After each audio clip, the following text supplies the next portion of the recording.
예, 불이 난 경기도 고양시 대한송유관공사 저장고에서는 아직도 진화 작업이 진행되고 있습니다. 현장에 취재 기자를 연결해서 지금 상황 알아보겠습니다. 최규준 기자, 아직도 이제 진화 작업에 속도를 내지 못하고 있는 상황이라고 들었습니다. 지금 뒤에 불길이 상당히 거세게 보이고 있는데요. 어떻습니까? 진화가 언제쯤 끝날 것 같습니까? 네, 현재 9시간째 진화 작업이 이루어지고 있습니다. 제가 서 있는 이곳 바로 뒤에가 화재 현장인데요. 보시는 것처럼 새빨간 불길이 치솟고 있고 매캐한 연기가 끊임없이 뿜어져 나오고 있습니다. 탱크를 덮고 있던 덮개는 이미 뜯어져 나갔고 주변의 저장고 표면도 뒤틀렸습니다. 지금도 크고 작은 폭발이 계속되고 있는데요. 현장에서는 방열복을 입은 소방관들이 주변의 불길이 옮겨붙지 않도록 끊임없이 물을 뿌리고 있습니다만 100m 내로는 접근이 어려운 상황입니다. 하지만 열기가 워낙 뜨거워서 100m 안으로는 접근이 어려운 상황이고요. 남아있는 휘발유의 양이 많아서 지금으로서는 오늘 밤을 넘어서야 진화가 이루어질 것으로 예상되고 있습니다.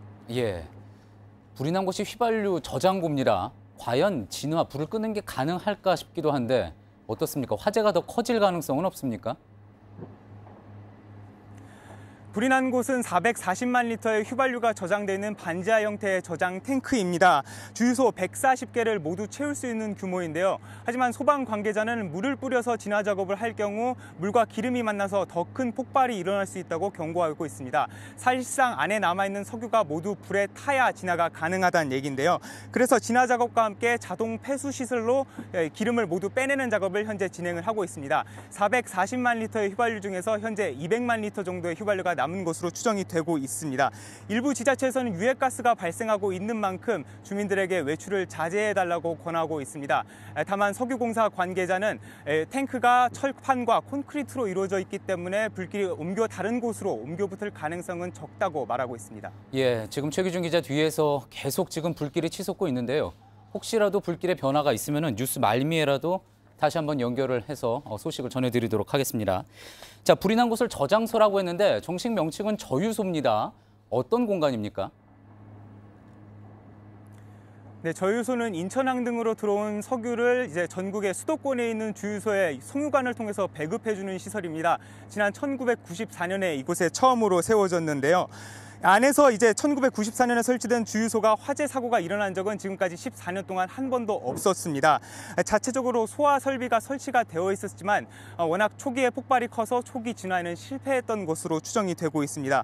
공사 관계자는 다만 이번 화재로 인해서 석유 공급에 차질은 없을 것이라고 얘기하고 있습니다. 예, 앞서 화재 현장에서 큰 폭발음이 들렸다는 이야기 나왔습니다.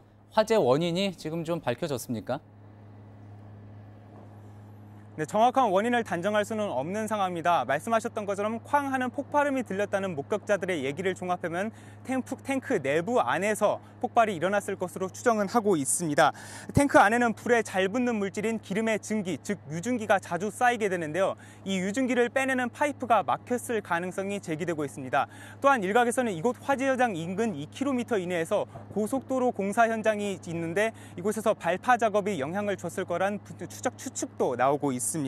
하지만 정확한 원인은 아직 단정할 수는 없는 상황입니다. 경찰과 소방당국은 화재 진화 작업이 끝나는 대로 정확한 화재 원인과 화재 규모, 사고 피해 규모를 조사할 계획입니다. 지금까지 경기도 고양시 화재 현장에서 JTBC 최규진입니다.